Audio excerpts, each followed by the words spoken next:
7 days daily life ভিডিওর আজকে day 6। আজকে কিন্তু নিজের দোষে ইঞ্জেকশন খেয়েছি।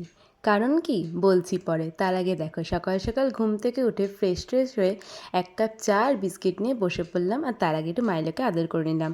আর দেখো মা এখানে পুজো দিচ্ছিলো, তাই একটু গেছিলাম দেখতে। আর তারপরে ভাইকে এখানে একটু অঙ্ক দেখিয়ে দিয়ে ব্রেকফাস্টটা করে নিয়ে যাব পড়াতে। যেহেতু কালকে চন্দ্রিকাকে পড়াতে যেতে পারিনি, তাই আজকে গেছিলাম ওকে পড়াতে। আর পড়িয়ে আসার পর খেয়ে নিলাম 1 গ্লাস ঠান্ডা ঠান্ডা অরেঞ্জ জুস। আর তারপরে ঘর মুছে চলে গেছিলাম স্নান করতে। আজকে কিন্তু বাড়ির কোনো কাজ করতে হয়নি। শনি রোববার যেহেতু মেজমার স্কুল ছুটি থাকে, তাই মাকে হেল্প করার জন্য মেজমাই থাকে, আমাকে আর কোনো কাজ করতে হয়নি।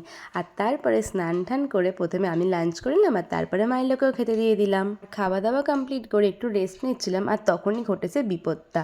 ও তার আগে দেখো এখানে কিন্তু আমি একটু মালপোয়া বানিয়েছিলাম দুপুরবেলায়। এবার বলি ঘটনাটা কি হয়েছে।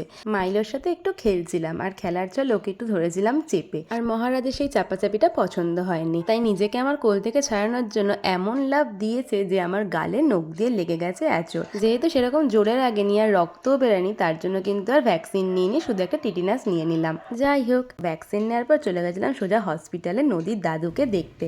দাদু কয়েকদিন ধরে হসপিটালে ভর্তি রয়েছে। আর বাড়ি ফেরার সময় রাস্তা থেকেই কিন্তু ডিনারটা করে এসেছিলাম। আর তারপরে বাড়ি এসে মাইলোকে খেতে দিয়ে দিলাম, আর অন্ধকারের মধ্যে স্কিন কেয়ার করে চলে গেলাম সোজা ঘুমাতে। চলো টাটা।